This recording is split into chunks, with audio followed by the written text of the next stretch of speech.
Hello everyone, welcome back to Command Wolf Gaming. I'm CWG and welcome back to my channel. And we're actually doing some more unboxing. Now we did unbox majority of this Assassin's Creed Ubisoft original Magic the Gathering box, except for a couple of packs that are in here, which are these. And I didn't get to the booster, collector's booster pack either. So that's what we're going to be focusing on today. We're going to try to make this kind of as quick as possible, but also as compulsory as possible. I forgot what we have, so I'm just going to kind of take them out. I think I already have them in two piles. One is just kind of like stuff that I want to use, and another pile is stuff that I might trade things for. In fact, I'm probably going to be seeing my buddies real soon. So most likely a lot of stuff that I got in this pack will most likely be traded for other stuff, because that's what we do. We kind of trade with each other friendly wise. So, and yes, this is the pile that I'm not going to use here. This is all the black and other stuff that I can't really find any use for. Well, that's all depending on if it's in here, also if it's in this collector's booster edition. So I wanted to actually kind of try to separate these two openings, you know, because honestly I wanted to have one episode dedicated to the box opening, but there's a lot of there were tons of cards to go through in here. And then, yeah, it was just unexpected. So, and in fact, I still got cards sitting on my desk from the Assassin's Creed opening here, which are kind of blank, useless cards. So, anyway, let me stop yabbering and let's get into this. So, first of all, we're going to concentrate on these. So, and I'm assuming that this package of land, I can actually see a land right on top of here. So I'm assuming this is going to be land, and these are just going to be possibly bonus cards. So let's just start with, you know what, we'll start with the land first. Or what I'm assuming is going to be lands. Yeah, plains, island, swamp, mountain, forest. Yes, okay. So these are all the lands, and it actually has all the different locations that they featured in this set. And I think we've already seen a good portion of these. Again, I might actually lighten up the video depending on how well this, the lighting is. Or maybe I could just move this over. There we go. That's a lot better. So we got that. And of all the different locations, or at least the key locations in Assassin's Creed franchise, Liberation, Black Flag, what was it, original Assassin's Creed, Italy, and all that stuff. So I'm assuming this is going to be was it Japan or China, right? And we have what's this, Valhalla. So yeah, so basic land, nothing too important. That usually comes in the pack anyway. These giant boxes are, or at least what I was told, it's more so for like, so you can build your own deck necessarily right out of the box. So, but I don't know. All right, so let's see what else that we got here. And right off the top of deck, we got a royal. You know what? Let me just sort through these. Okay, so these are all holographic cards, right? Of the same thing. They're all, lands. So I'm going to discard that. And then we also got a royal assassin, and this is a 2 black and a single colorless, and it's destroy target tapped creature, and it's a 1/1. This is actually kind of nice, because it is that is instant speed. Basically, you don't have to pay anything. You just go and just tap, and it should do it. Good. Yes. Would I use it? No. So, but yeah. All right. So that took 5 minutes of my time. All right, so let me get I have a small little knife here, so we can open up this lovely collector's booster edition. This is actually what we're really going to try to be focusing on today.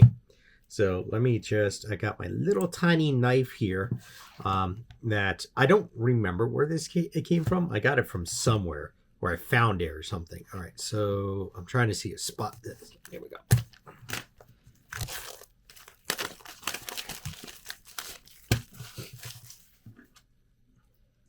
All right, let me put the knife away so I don't stab myself or anybody else in the vicinity, which there is nobody. All right. I've never actually gotten one of these booster boxes, but this is actually kind of nice. All right, so I would actually technically open these one by one, but I feel like I should just open all of them up, then stack them like I did last time with all the different colors and everything, and just so that we have a more consolidated and we kind of get to that, actual viewing of the cards section. Because don't get me wrong. If I was actually doing this with a buddy or something, I would do it individually, because then we can both kind of view the cards at the same time. And ooh, this is actually this is a token. Shapeshifter, Changeling, 3/2. Oh, that's pretty cool. Assassin. Okay, so this is a token. All right. See, that's what I mean. I'll start getting like off track. So let me do this, and I'll be right back. Okay, guys. All right. All right, guys, so I spent a significant amount of time organizing these and also going back through my old footage, trying to find all the ones that I've already reviewed or already done. So we got all our piles sorted out here, and first we're going to start with the green pile. And that's it.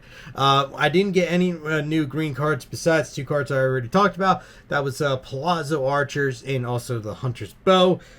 2 cards that I already went and did in the last episode. So if you want to know about those, make sure to take a look at the last episode. I'll link it down below. But in all seriousness, we are actually going to start without the red cards. So first red card we actually got 2 iterations of this. We actually got the full art and also a I would say semi-holographic card.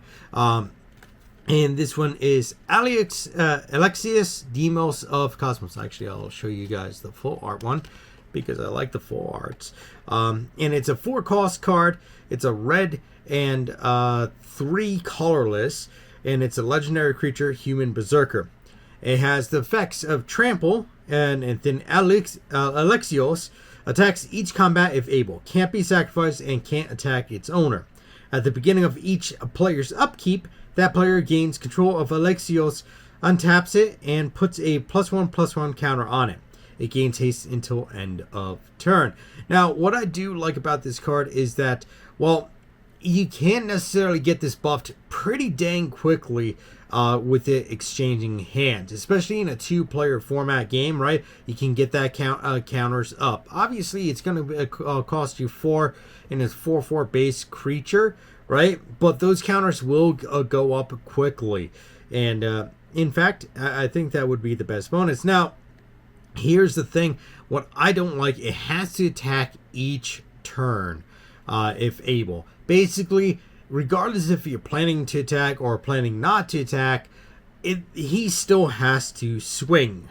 So that could be a little bit of an issue unless you have something that can force him to not attack at all.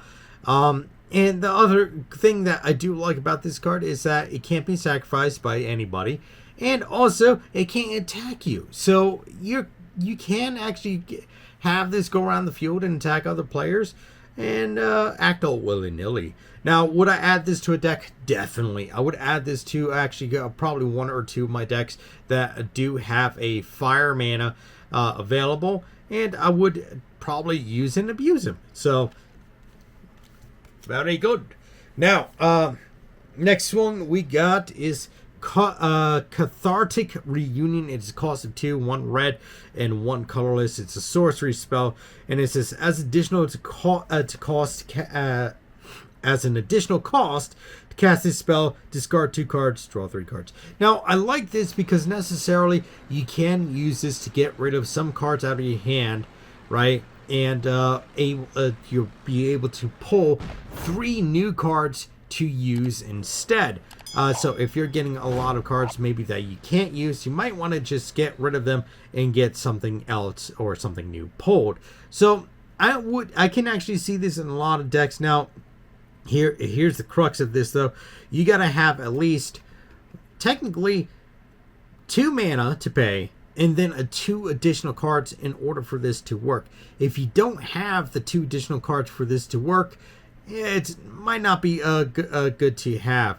So that's kind of like the downfall of this card. Now, I could see myself using this just to kind of like cycle through cards or mill some cards out of my deck to get at other stuff that I want. But at the same time, you know, it's just kind of a trade-off. So, and that's what a lot of red cards are actually trade-offs. Pardon me, I do have the hiccups.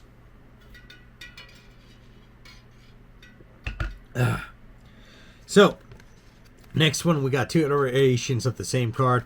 It's called Monastery Raid. It's cost of 3. 1 red and 2 colorless. It's a sorcery and it has that free runner ability, except as you can see on there, it says free runner is X value plus an additional red.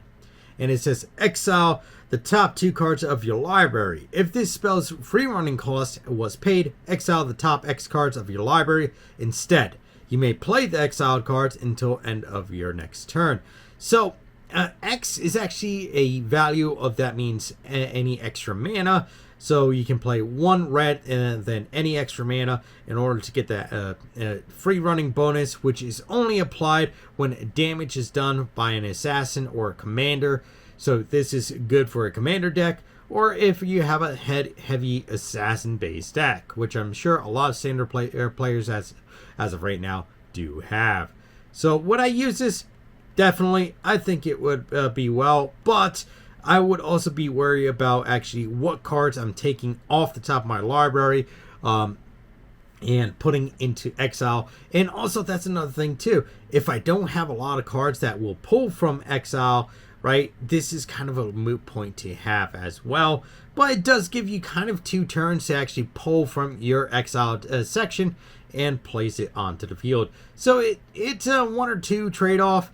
And honestly, it kind of prevents people from fishing things out of your graveyard as well. So, would I use it? Definitely. Well, kind of more maybe. Again, it depends on what other cards I'm planning to use. And really, that is the end of the red section. Now, I kind of wanted... Okay, so now that we got the red cards out of the way, let's actually move on to the blue cards. Now, I'm kind of going in order right now of how many cards are in each section. So we're going to get to the black in a bit. So, and I do apologize if this runs a little bit long. I'm going to try to keep it as short as possible and as frequent as possible. I forgot to rearrange this section. My apologies. All right, so let's start off with the first card in my hand here. It's called Desynchronization. It costs 2 blue and 2 colorless, and it says it's an instant. It says return each non-land permanent that's not historic to its owner's hand.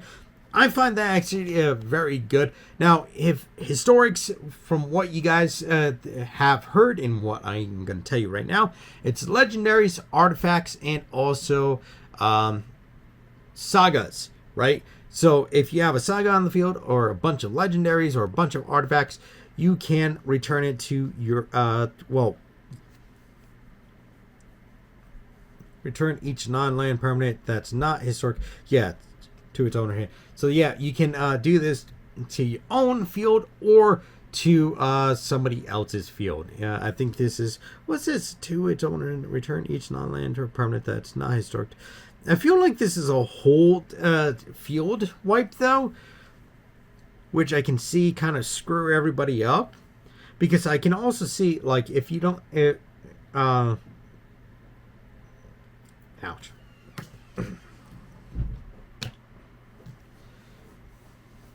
All right, guys. So, we got done with our reds. Now we are on the blues. Now, I'm going to try to keep this video as short as possible, and I'm going to try to trim it up so you guys can make sense of this and not have to sit around for an hour.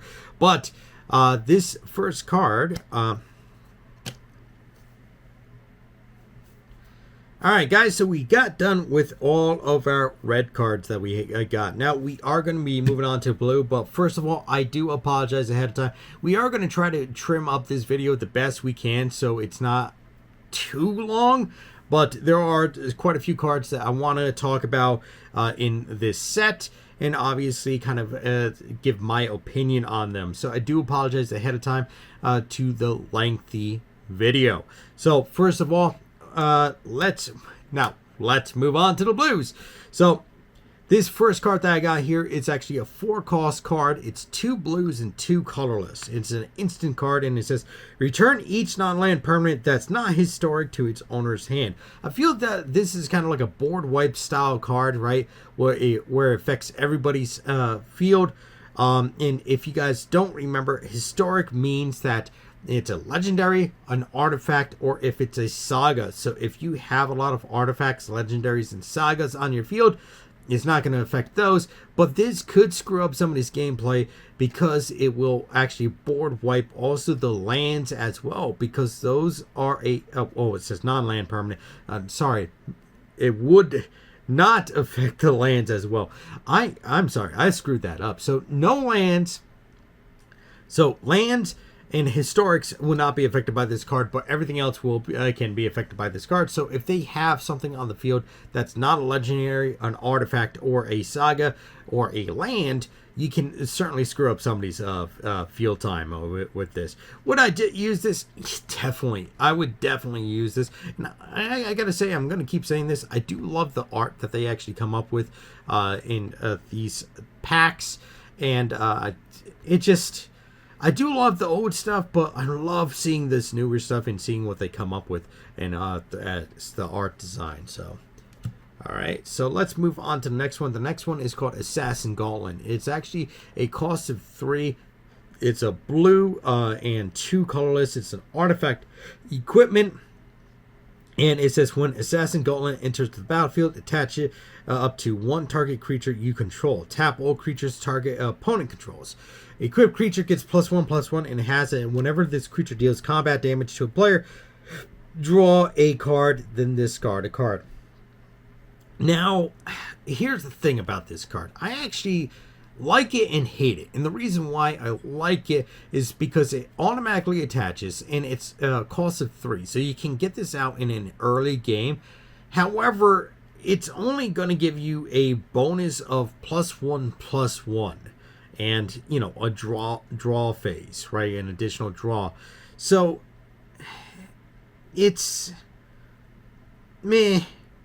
So, and another thing is that it costs, not the cost, and to tap all creatures. See, the whole thing of tapping all creatures target opponent controls is fantastic. Maybe in the late game and they have like a bunch of large creatures that can vend.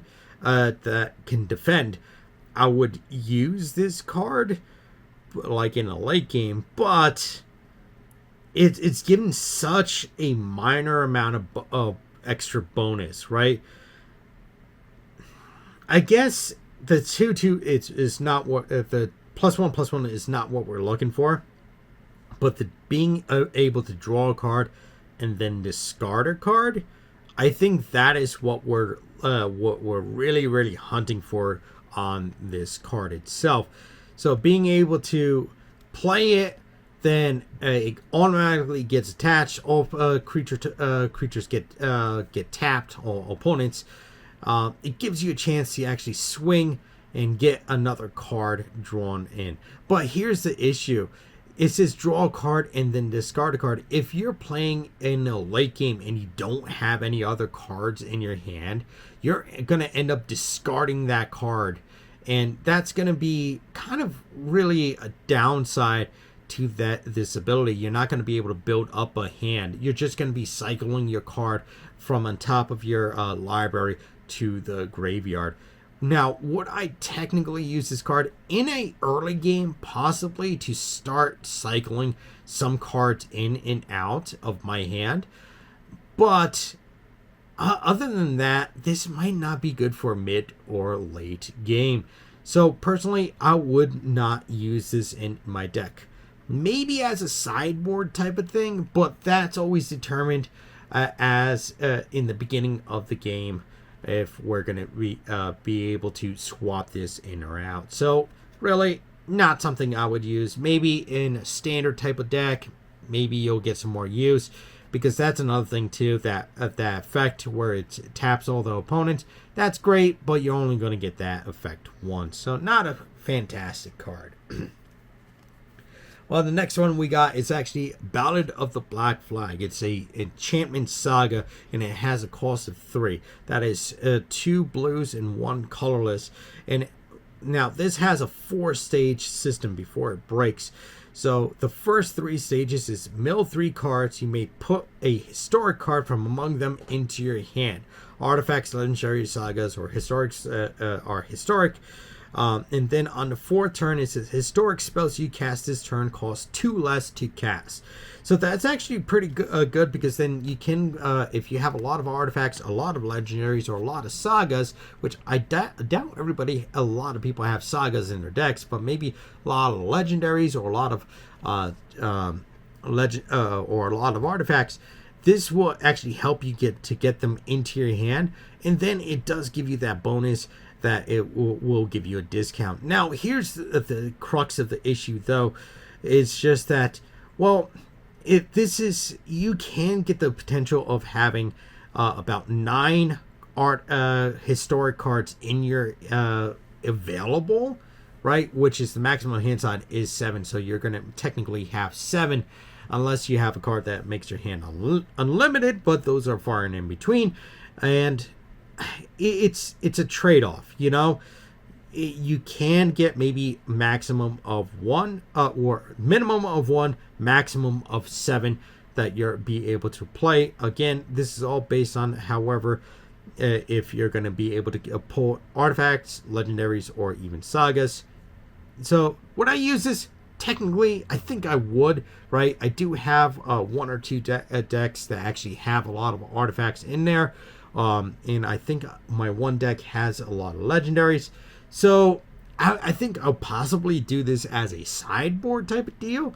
But I'm not too sure. I would actually have to take a look at the list and see what I really have in order to really use this card.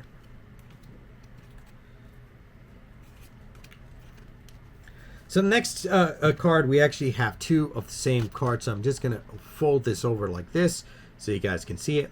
And it is Become Anonymous. It's actually a cost of 4. That is 2 blues and 2 colorless. It's an instant.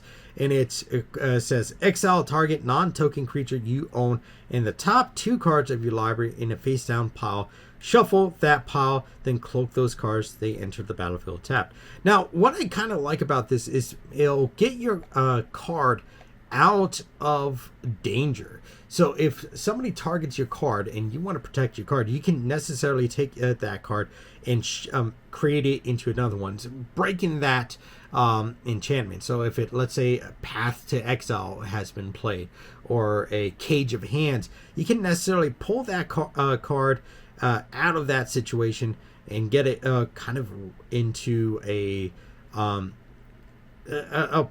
point that you can replay it again. So this is a nice card to have. And then obviously another thing, but a thing that I don't like about this, if you don't know what you're pulling up from your deck, right? You don't know what you're turning into a cloaked figure, right?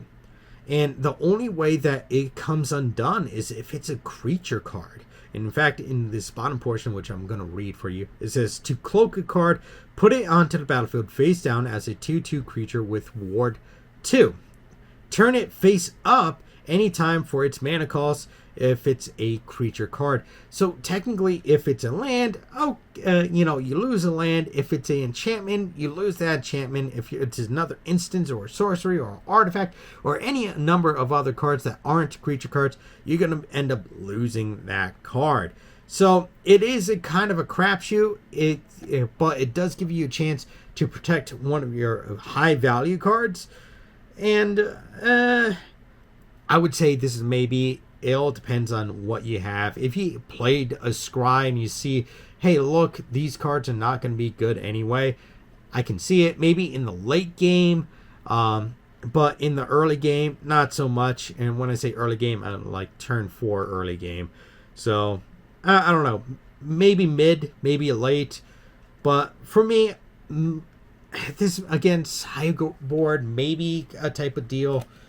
And that's where I'm at. Now, this is an oldie but goldie. This is a reprinted card. It's called Propaganda. It costs a 3.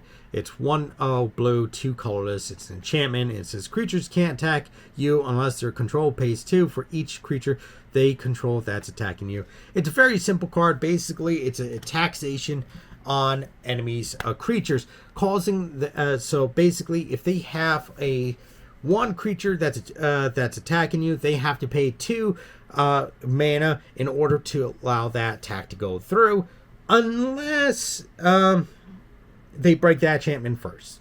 So would I do it? Yes, I definitely use cards like that just to try to trip up my friends. A lot of my friends, though, they don't really play that many beater cards. They like to play some tricks and stuff. So it's neither here or there. I like it. I like the new card. I think I do have it in 1 or 2 of my decks, so I will be swapping those cards I have that are Propaganda for that one instead. All right, so now we are actually going to be moving on to the white cards, which is my favorite color. But in this setup, I don't like them. Maybe 1 or 2 cards, but anyway. So the first card we got is Tax Collector. It's a cost of 2. It's a blue and well, not blue, a white and 1 colorless. It's a creature, and it's when Tax Collectors enters the battlefield, choose 1 tax until your next turn. Spells your opponent's cast cost 1 more to cast. Arrest, detain target creature an opponent controls, and it's a 2/2 creature. Now, here's the thing. I don't like this card, right? And the reason why I don't like this card is because you're only getting 1 shot with this, really. I mean, I'm saying 1 shot. And the reason why I'm saying 1 shot is because it's a 2/2, and it's only till end of your next turn on both of these, right? And other than that, you're just getting a 2/2 creature. It's like, it's not great. Maybe in the beginning of the game, it might be good, but I honestly can't see if you have a way. Now, I'm saying this, if you have a way of bouncing this off the field into your hand, or maybe back into your deck, or maybe it goes into the graveyard and bounces from the graveyard back onto the field, it might be some use. But for a one-off card, really, it's not that great, because then once these abilities go away, you're just getting a 2/2 beater, and that's it. It doesn't have any other special abilities. It doesn't have first strike. It doesn't have double strike.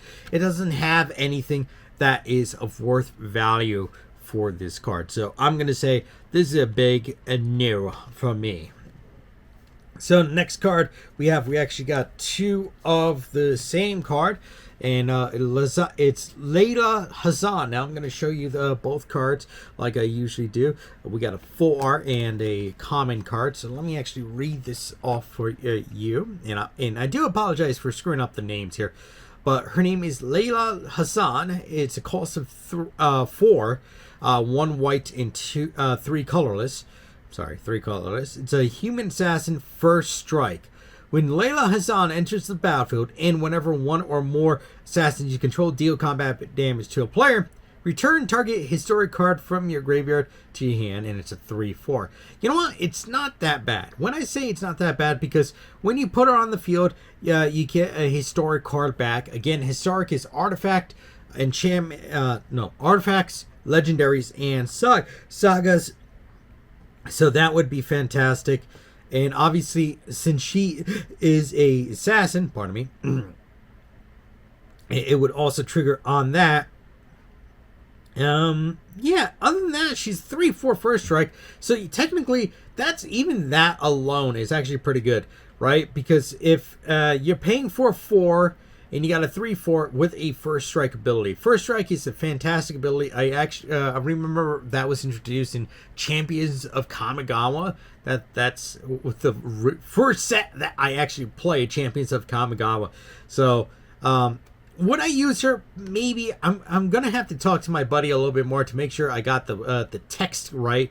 Because if I don't got the text right, most likely I'm not gonna use her, because to me it sounds like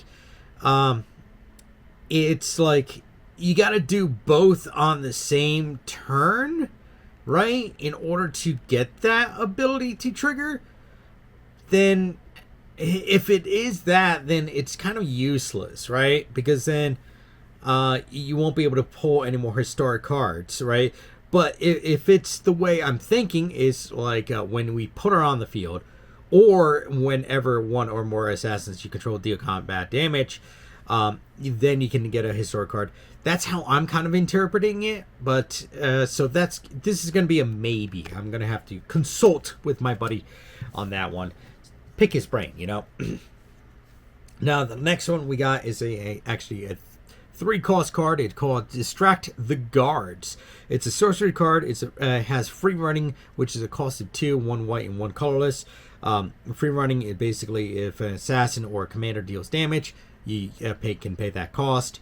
Then it says, create 3/1/1 white human rogue creature tokens. Now, if you have a deck that's focused on creating creature tokens, I can see the application for this, right? Because necessarily you're getting 3 creatures that are 1/1 for a 3 cost. So basically, one, if it's just 3 different cards, you can get pay 1 mana for each, since they're all kind of like basically basics. Yeah, would I put it in any of my commander decks? Maybe if I had a token deck. I know I have a token deck, but the one that I have doesn't use white, right?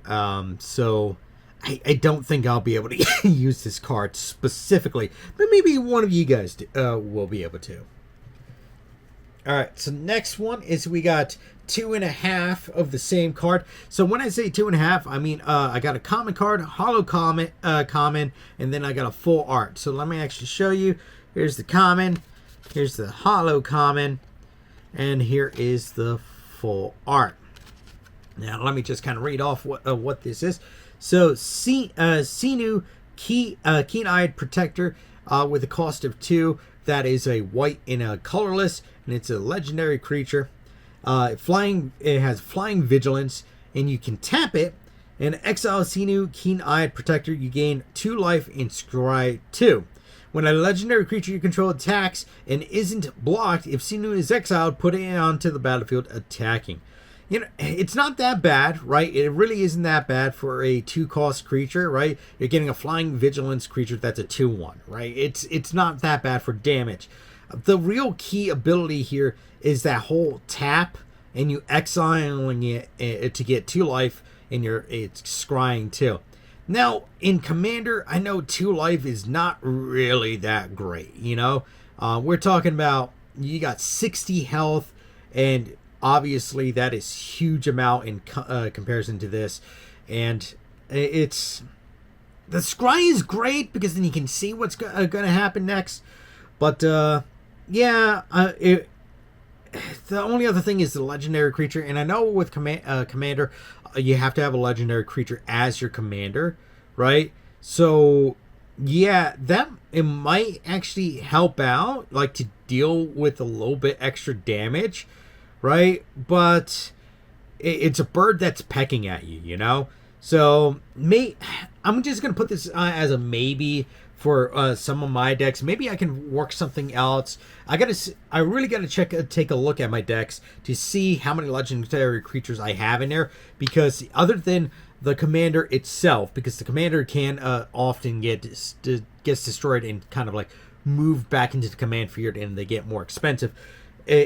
There's only so many legendary cards, and not everybody has like a bunch of legendary cards sitting in their decks. So maybe that card would be good in standard, because then you can have like a bunch of Sinus, but I don't know, maybe.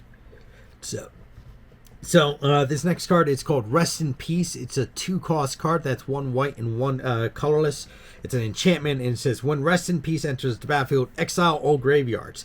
If a card or token would be put into your graveyard from anywhere, exile it instead. So I like this card and I hate this card. The reason why I hate this card is because if you don't have a lot of stuff that pulls from an exiled zone, this kind of is a moot point to have. The only thing that I could see is a deterrent. Right now, I have one buddy that actually has a lot of effects that draws from his graveyard. It's a black deck, and so I could see me using this against him, right? Specifically to kind of like screw him over and kind of make his deck inert, pretty much.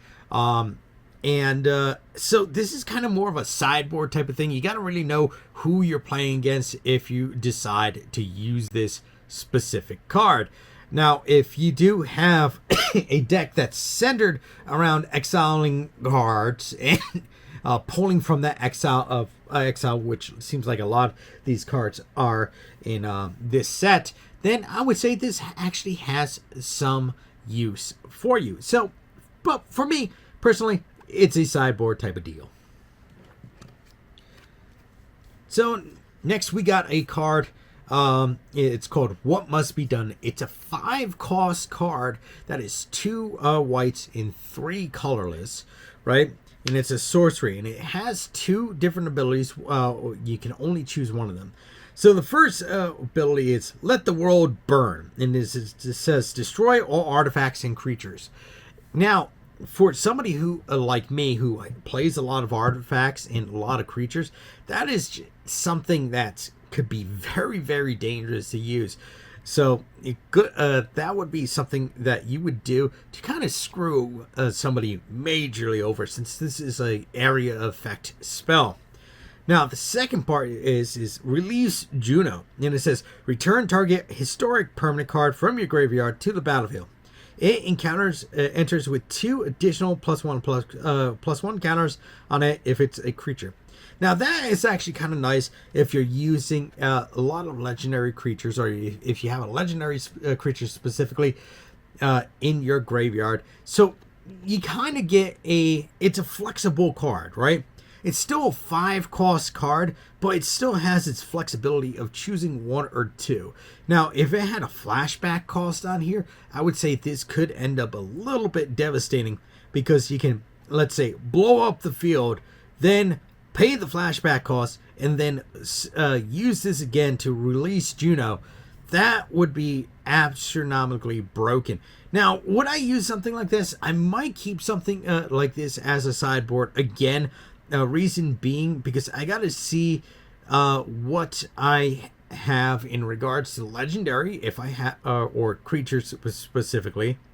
Well, legendary creatures, because it means when it said historic, it means that, right? And also, I kind of don't like it at the same time. Maybe it's to have a board clear. It might be good to just keep this, but I don't know. Maybe if this is more of a strong maybe than anything else. All right, so the last of the white cards, it's called Catechist Staff of Hermes. It's a 3-cost card that's 1 white and 2 colorless, and it's a legendary artifact equipment. And it has equipped creature has lifelink. As long as you have 30 or more life, equipped creature gets +5/+5 and has indestructible, and prevent all damage that would be dealt to this creature, equipped for 2. So what I like and hate about this card, this is not very good for a standard deck, right? This is more of a commander-focused card, just for the simple fact that in standard, you're starting out with 20, and in commander, you're starting out with 40, right? So if you can get this out and equipped onto a character, so you're talking about 3, 4, 5, 5 mana altogether, right? So it's about turn 5 you can actually do this. You will be able to get this massive bonus of being indestructible, a creature 5/5, and it has, what is it, lifelink. So that would be fantastic. Now, on the flip side, if you do use this in standard, you're going to have a hell of a time building up to 30, because a lot of standard cards are, or at least standard decks from when I used to play, are you don't get a lot of beaters out of it, right? Because you want to try to focus on trying to get other stuff. Again, this all depends on what the sets that are coming out, because I think it's the last 2 or 3 sets that you can use in standard combat. Then you got to rebuild your deck, right? Unless you're playing with your buddies, then it really obviously it doesn't matter. But you're going to have a hell of a time to get up to that 30 mark, 30 and above, is especially, even though this is a lifelink card, because it's not going to be, I'm going to be doing 2 damage every single turn.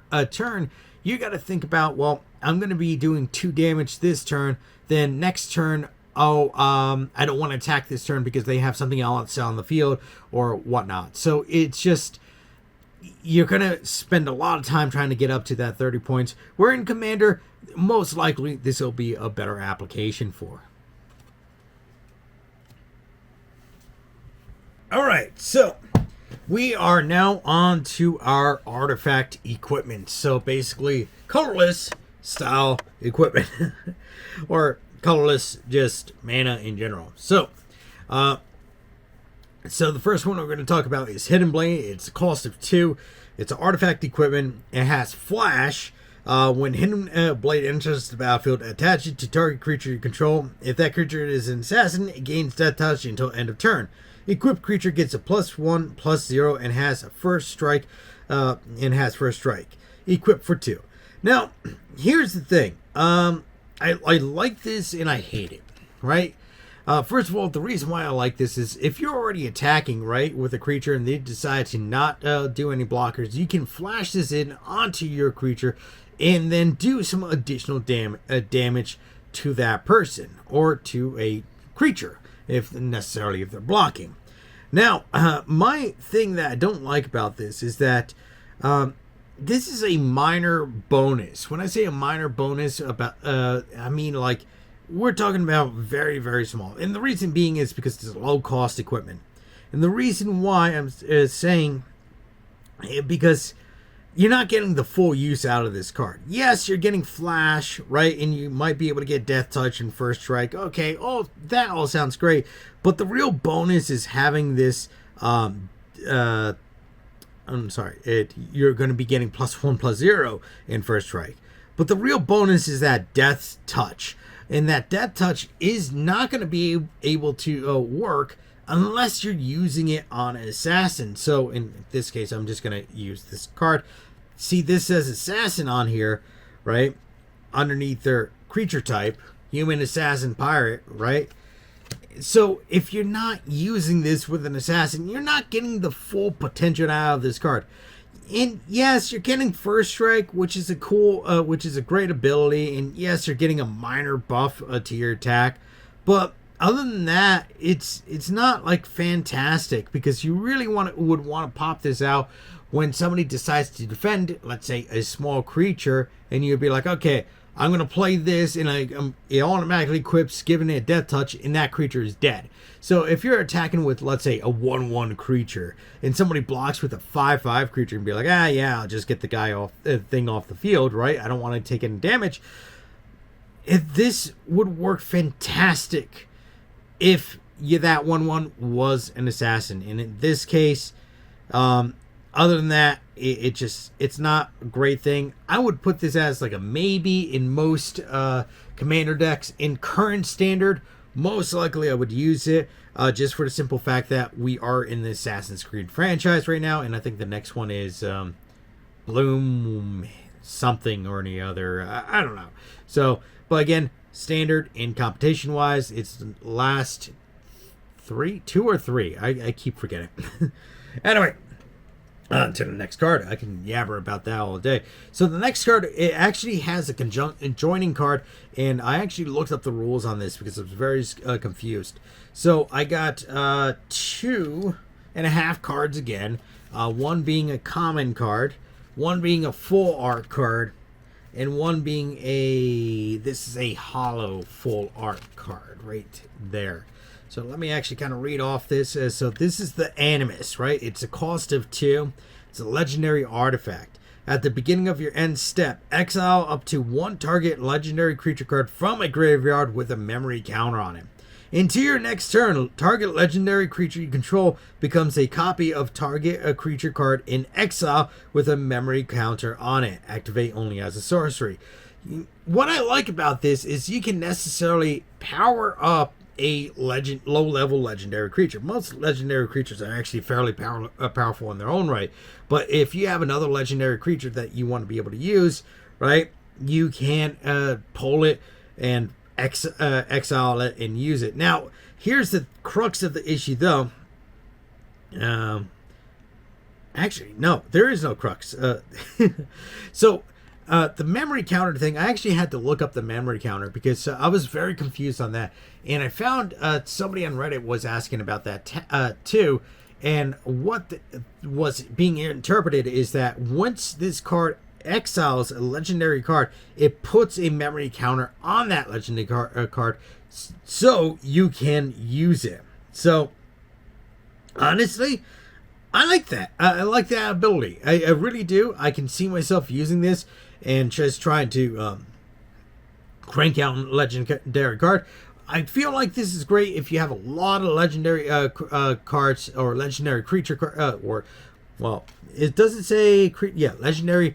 A lot of legendary creature cards in your graveyard or in your deck. So again, I think that would be more a tribal thing, but hey, it's neither here nor there. So most likely this will end up on my maybe pile. Oh yeah, this, right? So we talked about this last time, and I just want to go over this again. This is Sean and Rebecca Agents. This was a 4-cost card of 1 blue, 1 white, and 1 green, and 1 colorless. So all ones. It's a legendary creature, vigilance. When Sean and Rebecca Agents enter the battlefield, search your graveyard hand and library for a card named the Animus and put it onto the battlefield, then shuffle. Add colorless when you do, mill 2 cards. Now, this is what I was saying. This actually, now in conjunction with this, is actually kind of fantastic, right? And the reason why I'm saying it's fantastic is because necessarily you can get the Animus onto the field, right? And it starts running. And then all you have to do is whatever other legendary creature card that you put in your graveyard, right? You can automatically exile. You can, at the end of the turn, you exile, put a memory counter on it, and then you can convert this somewhat okay creature card into a force of nature because it's transforming it. So I can see this as being run as a commander and everything working around this specifically. So a bunch of legendary creature cards, some artifacts, obviously this one card, the Animus. This is fantastic because it fetches from pretty much anywhere, being the graveyard, your hand, the battlefield, and it just puts it onto the field without having to pay the cost. So these two would definitely have to be used in conjunction, and I would definitely think that this has to be made into a commander deck, or somewhat a commander deck. Forgot to talk about that. So next one we got is called Milliorn Stormhammer. It's a cost of 4. This is Thor's hammer, for those who don't know. So it's a legendary artifact. When Milliorn enters the battlefield, attach it to target legendary creature. Again, attaches to a legendary creature. Whenever equipped creature attacks, tap target creature defending player controls and put a stun counter on him. Then Milliorn, it deals damage to each opponent equal to the number of tapped creatures that opponent controls. So, first of all, I'm going to have to look up what a stun counter is. Give me a second here. Okay, so here's the ruling with stun counters. So basically, stun counters are a counter type that prevents creatures from untapping. So you can actually do a lot of damage with this. First of all, it doesn't. You only stun one creature at a time, obviously, right? Unless you have something that creates more counters. But also, you can if somebody has a bunch of tapped cards, right, you can do pretty much a fair amount of damage to interfering player to get a stun counter equal to the number of. Yeah, you can pretty much deal damage across the board, right? So if you're facing off against multiple people, right? So you can take that many cards, let's say that many tap cards, and basically convert that damage to everyone and all your opponents. So I would actually use this. I can see the value in it. Obviously, it's not giving me any other bonuses besides putting a stun counter on something and also doing that kind of like a chain damage. But other than that, you still got to attach it to a legendary creature. That's not that bad, especially in Commander. I would typically attach it to my Commander or maybe another big creature, but you would have to figure out. You would have to make sure you have a lot of legendary creatures to work with. In fact, that's what I'm gonna be putting this in my maybe pile, because I got to figure out my legendary creature count on pretty much a bunch of my decks that I could use this in. Now, the next one is an oldie but goldie, and it's a reprint. I got a common, I got a hollow common, and then I got a full art card, which are all nice. It's the Sword of Light and Shadow. I think I actually have this in one or two of my decks. It's a cost of 3. It's an artifact equipment. Equipped creature gets +2/+2 and has protection from white and from black. Whenever equipped creature deals combat damage to a player, you gain 3 life, and you may return up to 1 target creature card from your graveyard to your hand, equipped for 2. I honestly like this card. I think I do have this in a couple of my decks, and if I do, I'll just replace it with one of these cards. You know, I love Assassin's Creed. I don't think I'm going to get the next one. I have my own grievances on it. But, yeah, that's the only reason why I would actually include this in the deck, because, well, the protection from white and black, that's great. The 2/2 is great. And gaining 3 life and just pulling something from the graveyard, that's all fantastic. That's all fantastic to do. And you're doing it for technically a cost of 5, because you're doing 3 mana here, right? And then another 2 to equip down here. So would I use it? Definitely. I would definitely use it. And if I do have this in my deck, obviously they will be replaced. Now we are down to the last 2 cards of all of our artifacts.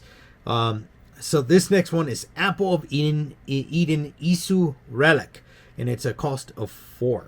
So it's a legendary artifact, and it's a tap it, pay 4 life, sacrifice Apple of Eden, look at the target opponent's land, and exile those cards face down.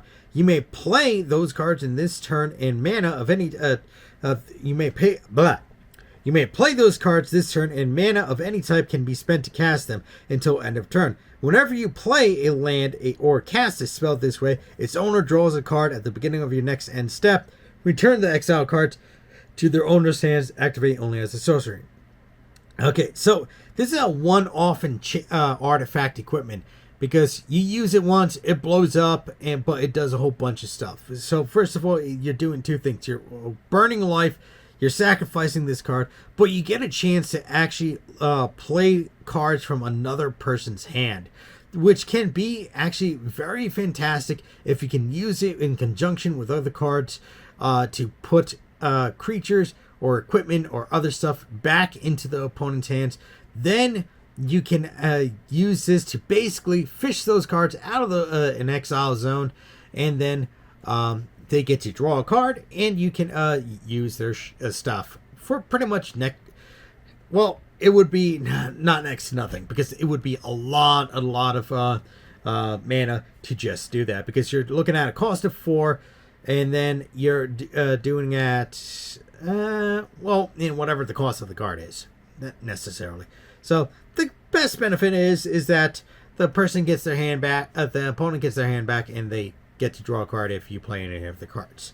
So other than that, you can. It looks like you possibly can kind of screw up somebody's hand if they have some tricks that you know are coming up. So it kind of prevents them from doing anything. But other than that, I don't know.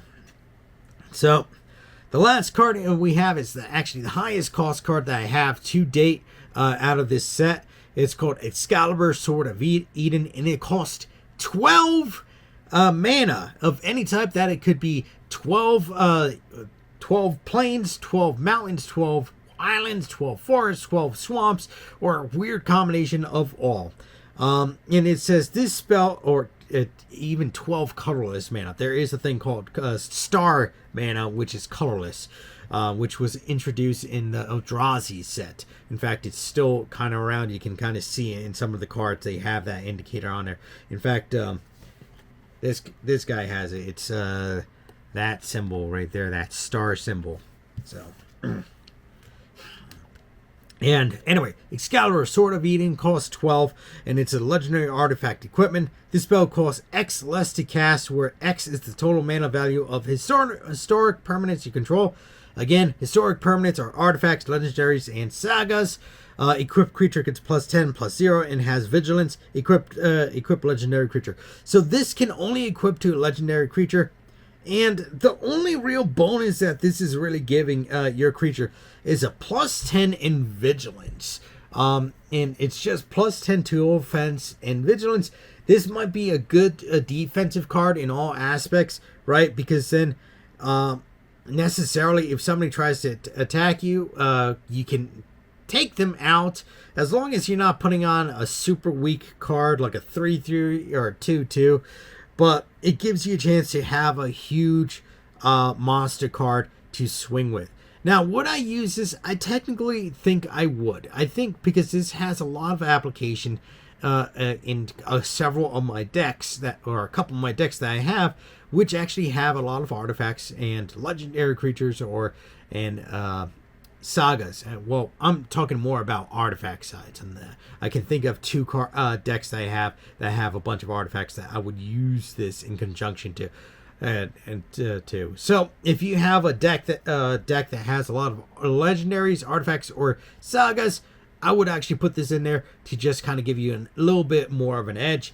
It does only give you a bonus to one thing, as in like attack or defense, but it just gives you an extra little bit of brawn with it. Okay, so we are down to the last two piles. We got through everything so far, so good. So we're actually going to do the mixed pile first. This is all the mixed mana stuff. So right off the bat, we got Mary Reed and Anne Bonnet, which is cost of 3, 1 red, 1 blue, and 1 colorless. Legendary creature, human assassin pirate, has haste, and you can tap it to draw a card, then discard a card. Whenever you discard an island, pirate, or vehicle card, create a tapped treasure token. Now, here's the thing about this ability. Now, what I like about it is that it indicates an island. That means anything that indicates an island in their type here. And in fact, I actually looked this up, and there are many actually split land cards that have the indication of their split. Like, for instance, I'm going to bring this up on the screen so you guys can see Thundering Falls. It says land, island, mountain, right? And then we got Hedge Maze, which also says land, forest, island. Meticulous Archive, land, plains, and island. Under city sewers, land, island, swamp. Idyllic beachfront, land, plains, and island. Tangled islet, land, forest, island. Molten tributary, land, island, and mountain. So those are like all the cards that you can actually necessarily kind of discard using this card.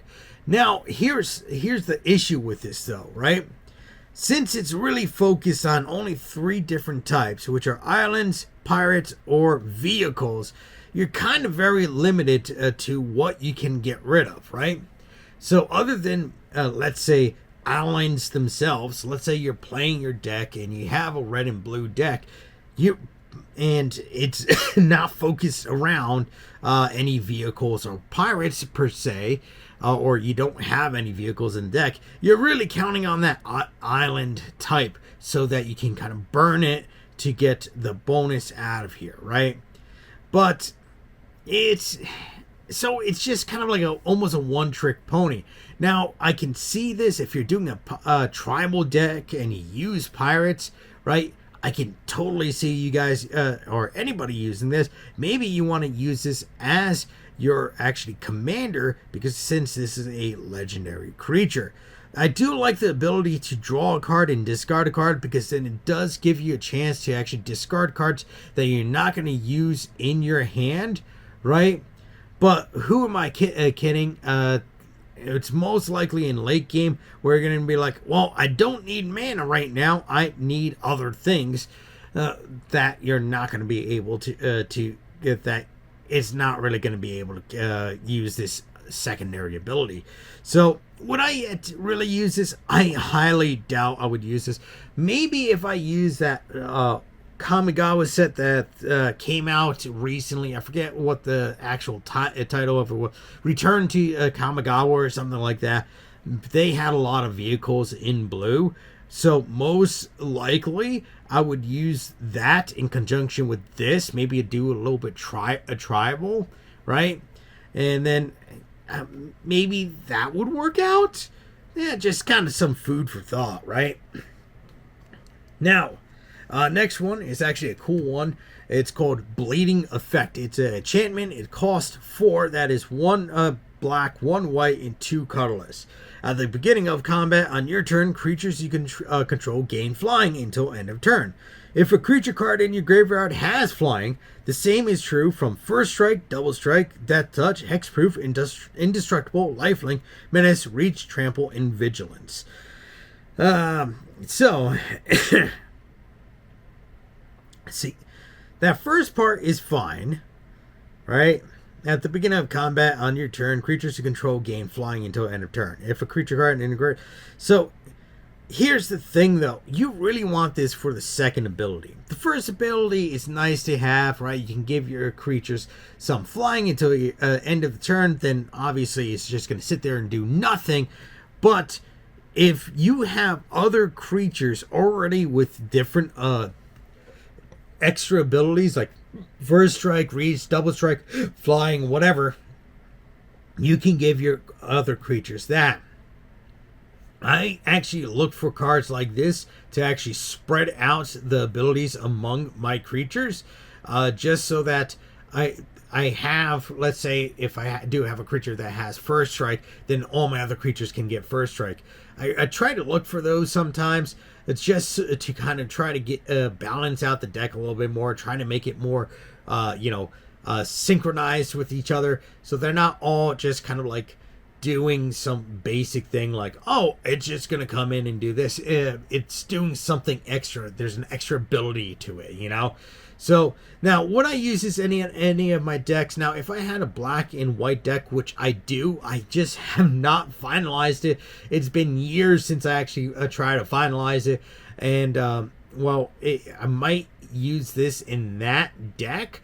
But for me personally, I can't see any other application unless you have something, other cards with some super heavy bonuses to really get the ultimate effect out of this, you know?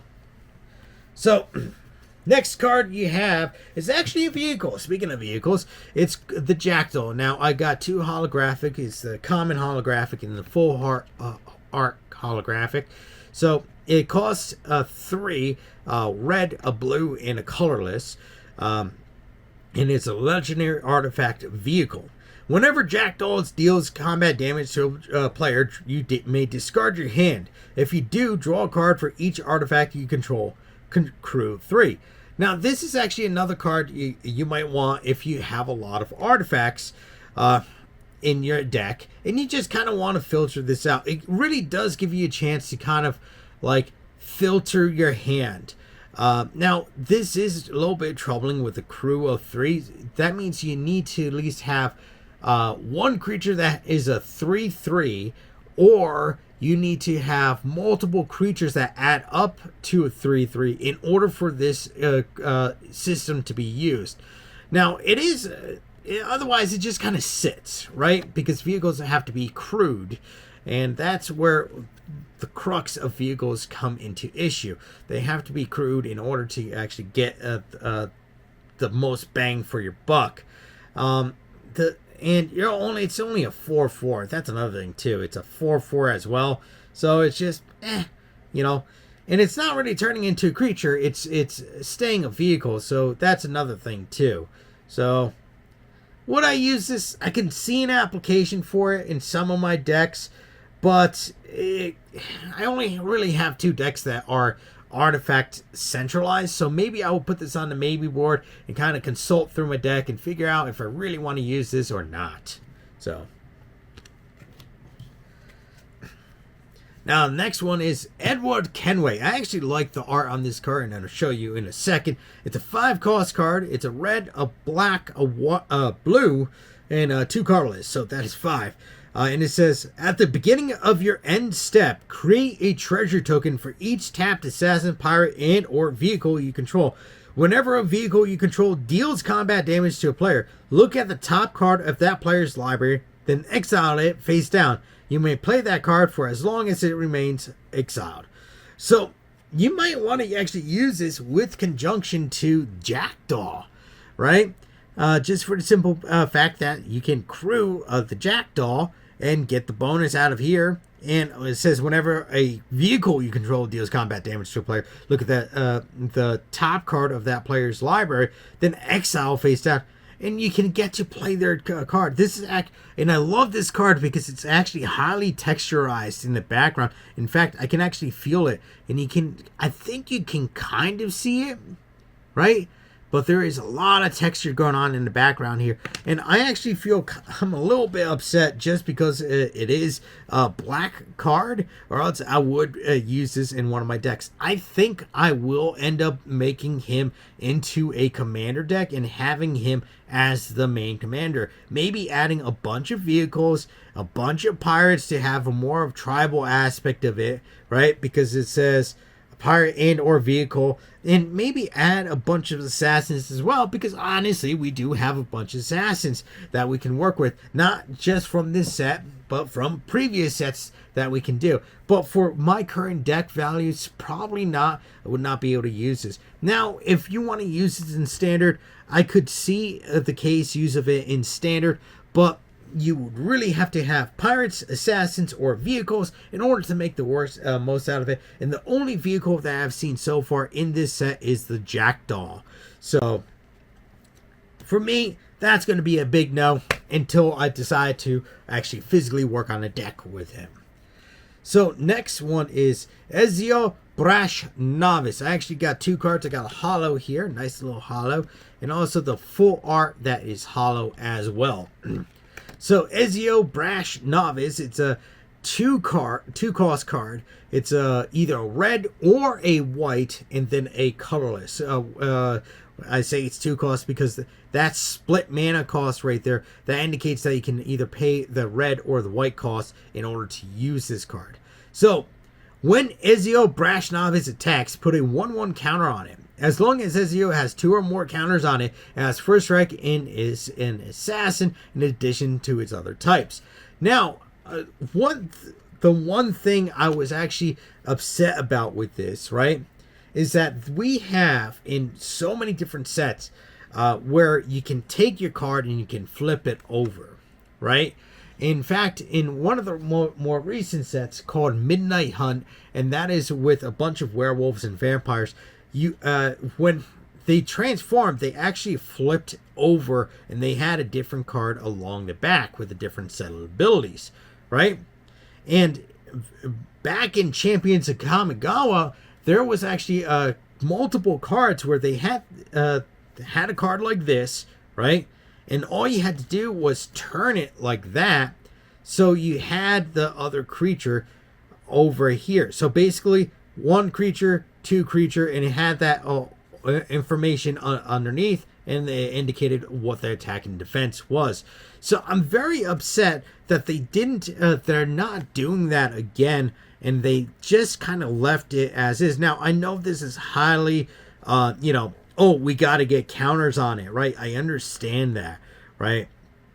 But still, like, you missed out on an opportunity to actually have an older Ezio, or Ezio in the actual assassin hoodie and everything on this character, and I feel like it was just a huge missed opportunity here. But I do love the full art card on this, and again, it's slightly hollow, but I'm loving this. I am really loving this. I am going to actually look into seeing what other cards that I have missed, and if I find anything, I'll probably bring it up, maybe purchase it myself. All depends. So this next card is a 3-cost card. It's called Socrates, Athenian Teacher. It's a blue, a white, and a colorless legendary creature, and it has Defender. Defender means that it can't attack. It's basically a wall, right? Now, Socrates, Athenian Teacher, has hexproof as long as it's untapped. So basically, it can't be targeted by any other people that are targeting it, right? Now, Socratic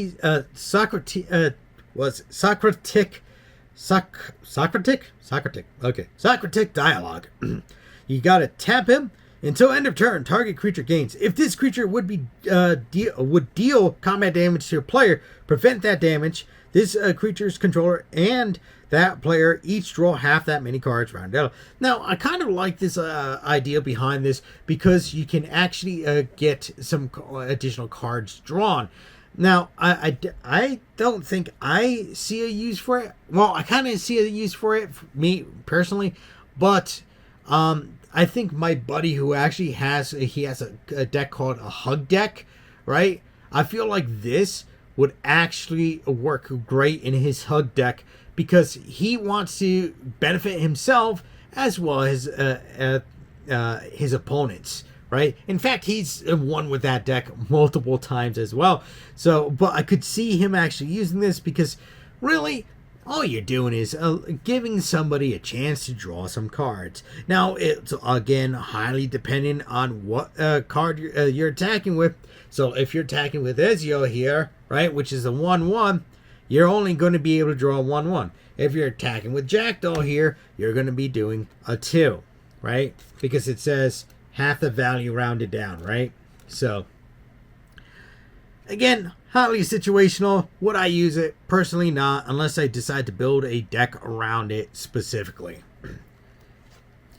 Next one we actually got, I'm going to save that one for last, Terminate. So this is a 2-cost card. It's red and black. It's an instant, and it says destroy target creature. It can't be regenerated. So basically, it's a death card. Basically, boom, bang, dead.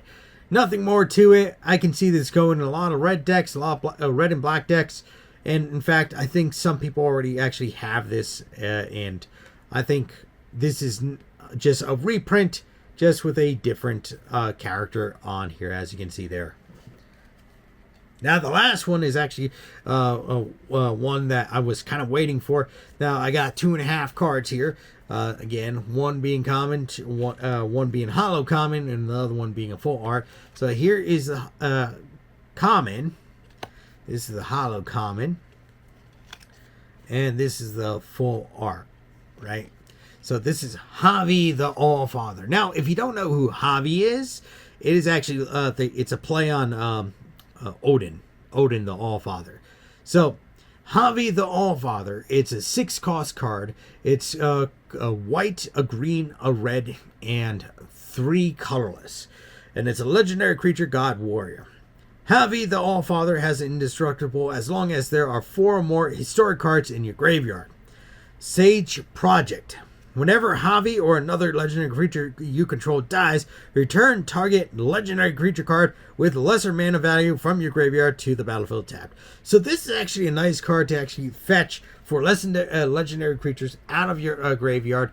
And honestly, it's not that bad if you're just with the historic value as well. Because you think, sagas end up in the graveyard, legendary creatures end up in the graveyard. So those are actually 2/3 of the solution there. And honestly, with the whole thing with artifacts, there are artifact creatures, so technically it would be 3 for 3 if you to get that bonus for Javi, to get that top bonus there. And that second process, the Sage Project, again, highly situational. You know, you gotta have other legendary creatures that are going into the graveyard. But I can see a use for this, especially if you have a lot of legendary creatures. So if you're looking for something to fetch legendary creatures out of your graveyard, or if you have a deck that's focused on legendary creatures or artifacts, like I do, then you might want to keep this inside your deck. So, but again, I feel like it's kind of situational, though. I try to keep my cards out of the graveyard. All right, so we are on the very last card stack, and this is all black. All these are black cards. It seemed like in this set there was a lot of black cards to look at, and a lot of black cards that we have gotten. So let's start this off with Jacob Fry. He is 3 costs, 1 black, and 2 colorless, and it's a legendary creature, human assassin. Partner with Evie Fry. I didn't get an Evie Fry. I did get a Lydia Fry, which is his granddaughter. And it says, whenever 1 or more assassins you control deal combat damage to a player, exile up to 1 target assassin card or card with free running from your graveyard. If you do copy it, you may cast the copy. So basically, it's a copy card, right? Whenever 1 or more assassins you control deal combat damage. So this is highly reliant of having multiple assassins doing combat damage, and then you can copy something from your graveyard. It's not that bad. Now, I'm very curious to know what Evie Fry's ability is, and to see where she is. If she is another black card, or if she's a white card, or a blue card, or some other color type. I really need to look into that, but I'm not going to look into that right now. I'm just doing what I'm doing right now, which is the booster box unboxing. So, would I use this? Definitely not. If I had a black deck to use it in, possibly yes. Next one is the legendary assassin himself, Ezio Auditore de Firenze. It's a 2 cost, 1 black, and 1 colorless. It's a legendary creature human assassin, and it has menace. Assassin spells you cast have 4 free running 2, which are now 2 black mana. So regardless of what the free running cost is, it's now 2 black mana.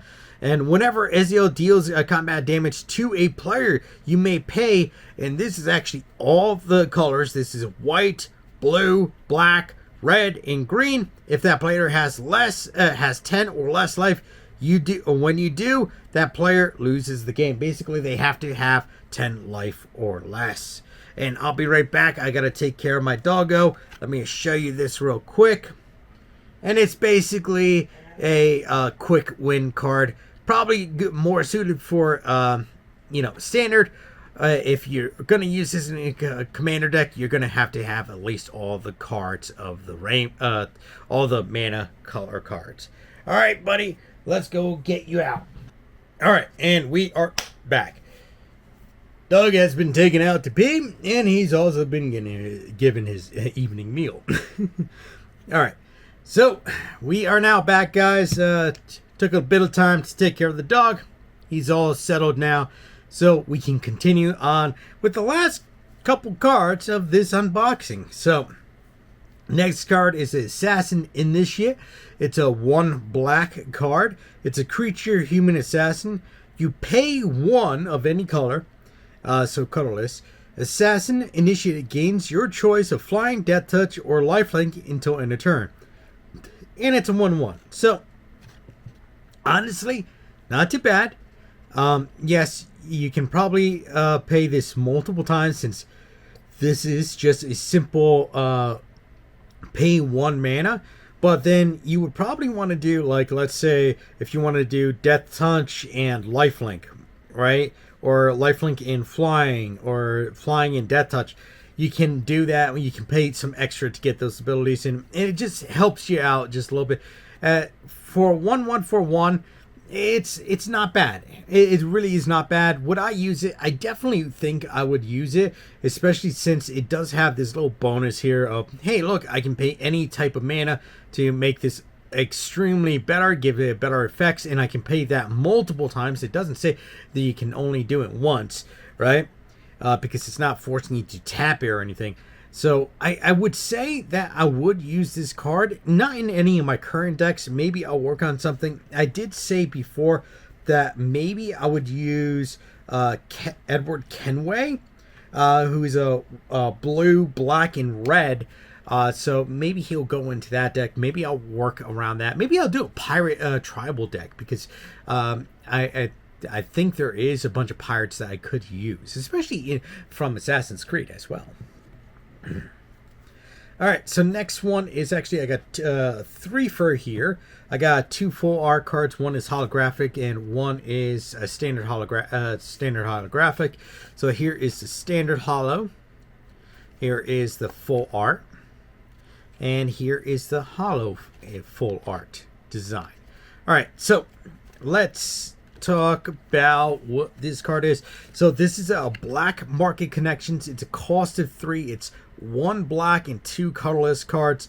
And at the beginning of your pre-combat main phase, choose 1 or more. Sell contraband, create a treasure token, you lose 1 life. Buy information, draw a card, you lose 2 life. Hire a mercenary, create a 3/2 colorless shapeshifter creature token with changeling, you lose 3 life. Now, here's the thing with this card. Since it's an enchantment, it goes and stays on the field. So, no matter what, you're always going to have to lose some life. Now, in Commander itself, that's not a huge deal since you're at 40 health points at the beginning. And if you have this right out of the start, not too bad. In late game, you can choose not to play this, obviously, but honestly, in a regular standard format game, right, where you do have limited amount of health, you might actually get some use out of this card, especially if you hire a mercenary. You can crank out a 3/2 colorless shapeshifter, even though you are losing 3 life. Now, would I personally use this? Again, I probably would use this just so I can create a treasure token, or draw a card or something. There's a lot of benefits to this card, but at the same time, I would have to be wary about trying to get rid of the card, or when I'm going to play this card, because I would be constantly losing health because of this. So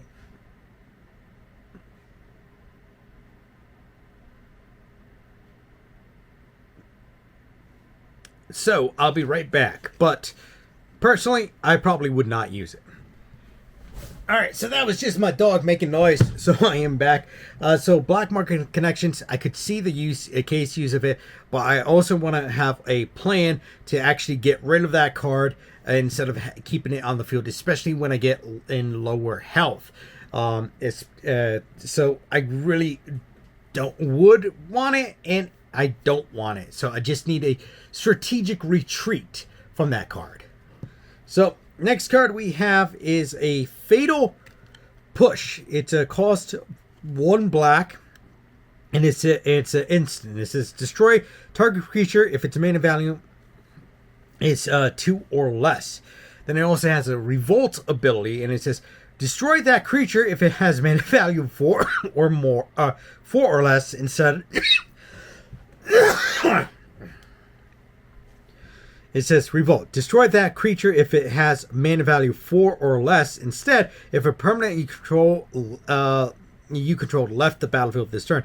So when it says left the battlefield, it doesn't mean like it went into your graveyard. So it doesn't necessarily mean dying, right? It could mean that it got put back into your hand or it got exiled, as long as it left the battlefield. But so this is such a situational thing, because first of all, really the only thing that you're really going to be aiming for is you're going to try to aim for that revolt ability. Hey puppy, no good boy, you a good boy. My good boy's here. He's behind me. Not sure if you can see him. But yeah, and so yeah, but having, because especially with that one cost, it is slightly flexible, but you really are highly reliant on your own creature leaving the battlefield in any shape or form. So would I use this? I definitely wouldn't.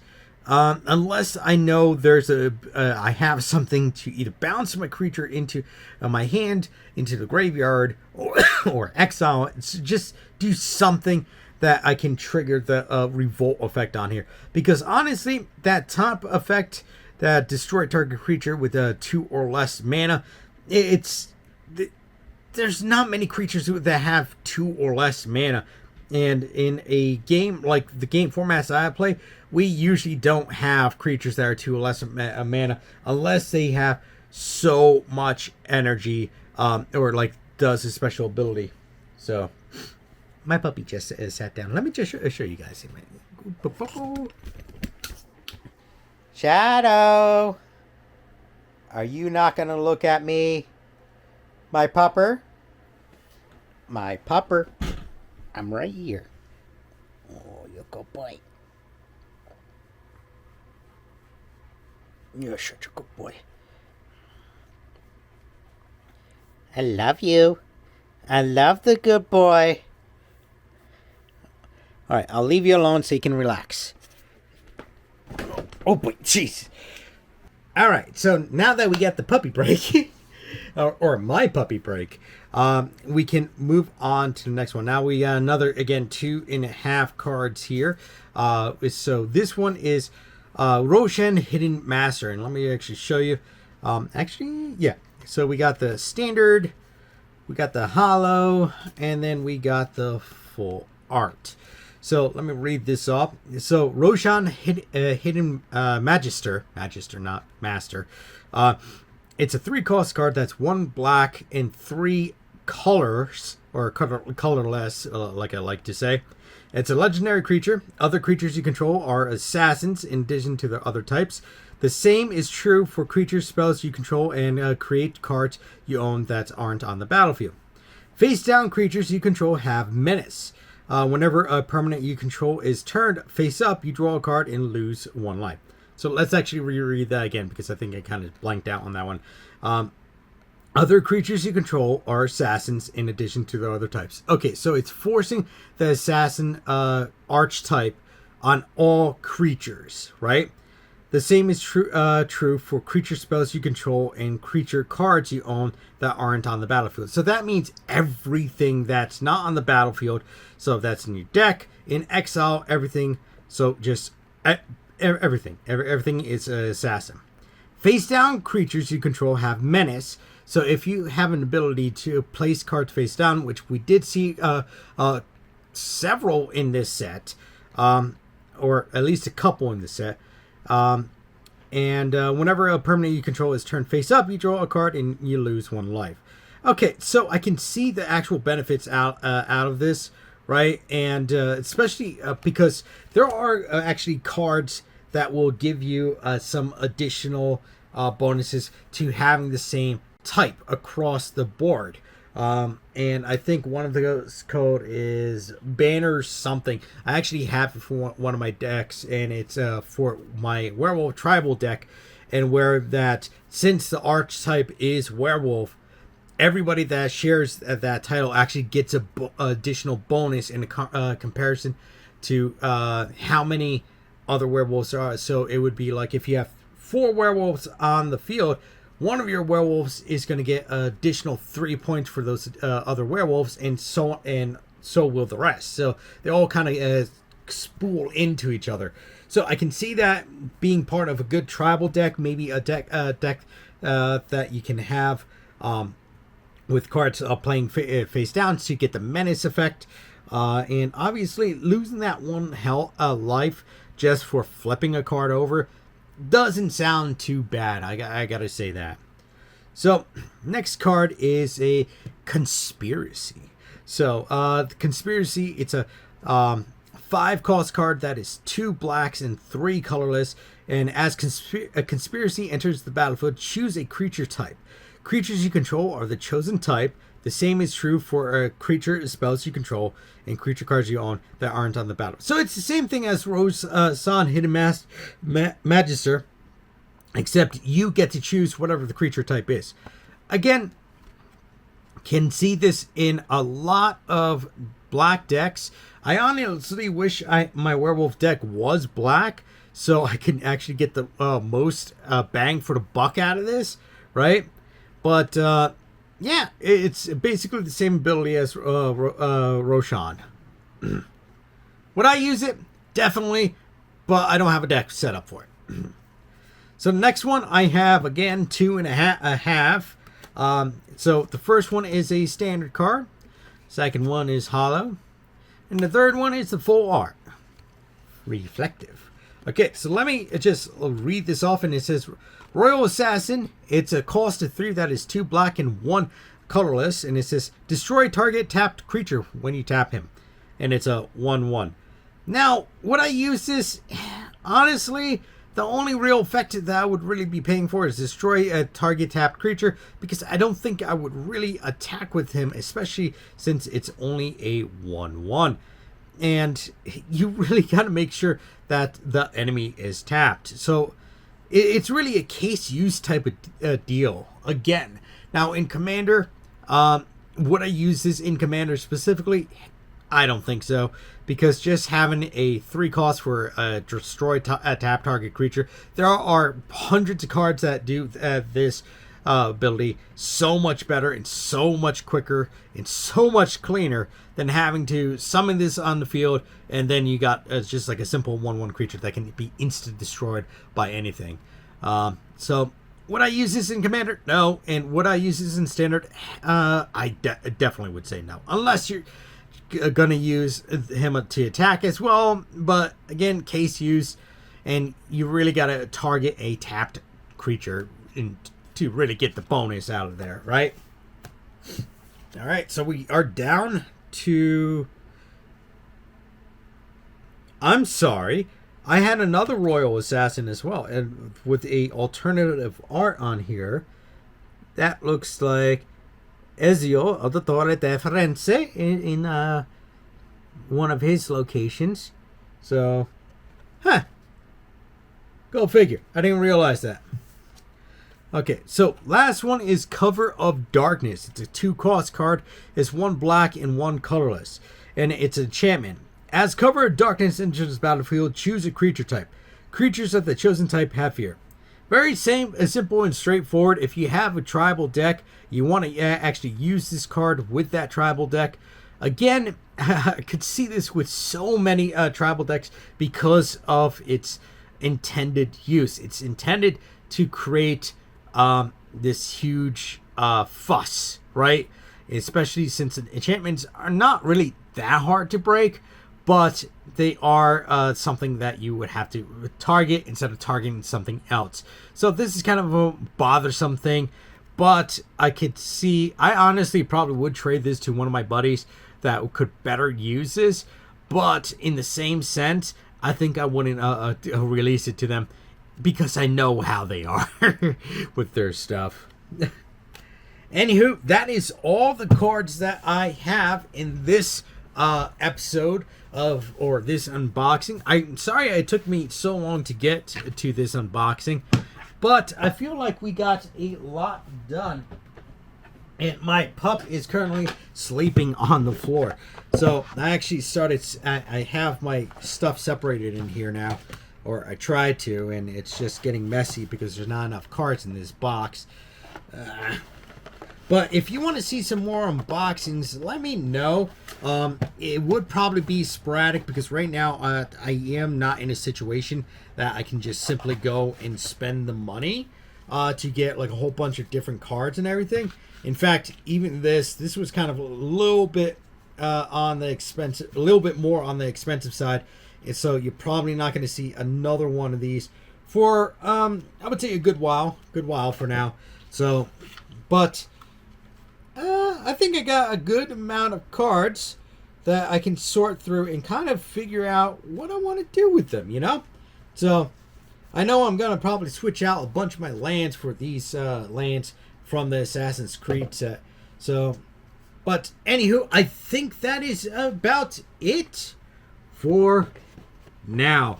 Now, if you guys want to see, again, if you guys do want to see some additional unboxing, let me know down in the comment section. I want to hear from you guys. I do like to play this card game, obviously Magic the Gathering. But let me know what you guys think down below. Would you want to use any of these cards? Which ones do you think is best? Which ones would you use? Was I wrong about some of these cards? Like, let me know down in the comment, because I'm curious to see what your opinions are on this subject. So, and I think that's about it. Anyway, guys, I want to thank everyone for tuning in today here on Command Wolf Gaming. Hope they enjoyed the footage. Did you guys know about 10% of you, that is right, about 10% of you are actually subscribed to the channel. So make sure to hit that big red subscribe button down below and hit that bell notification button to be notified on when I'm updating the channel, because I'll be trying to update the channel as often as possible. Now, if you do want some more exclusive content that you're not going to find here on YouTube, make sure to follow me on Rumble, Odyssey, and or Kick. That is right, Rumble, Odyssey, and or Kick, where we would be doing, currently, we are doing exclusive live streams every single Wednesday night at 6:30 p.m., 7 p.m.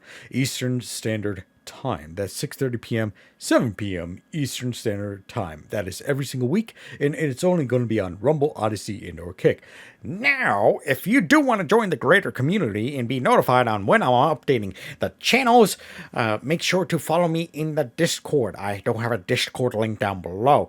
In fact, you can find all the links down below for those who are interested.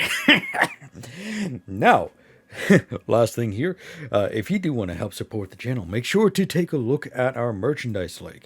That's right, we do have a merchandise, and in that merchandise link, you're going to find long sleeve shirts, short sleeve shirts, baseball caps, and beanies. They all come in a variety of colors as well as sizes. I do purchase everything out of this store before I put it up in the store as a permanent fixture to make sure that it is very comfortable for those who are purchasing it. In fact, I'm wearing one of the t-shirts right now.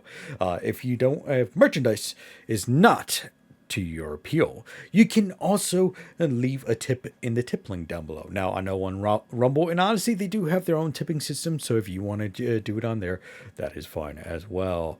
So, anywho, I want to thank everyone for tuning in today here on Command Wolf Gaming. As always, like, subscribe, and share. Spread the love. And I hope to see you next time here on Command Wolf Gaming. Bye-bye now!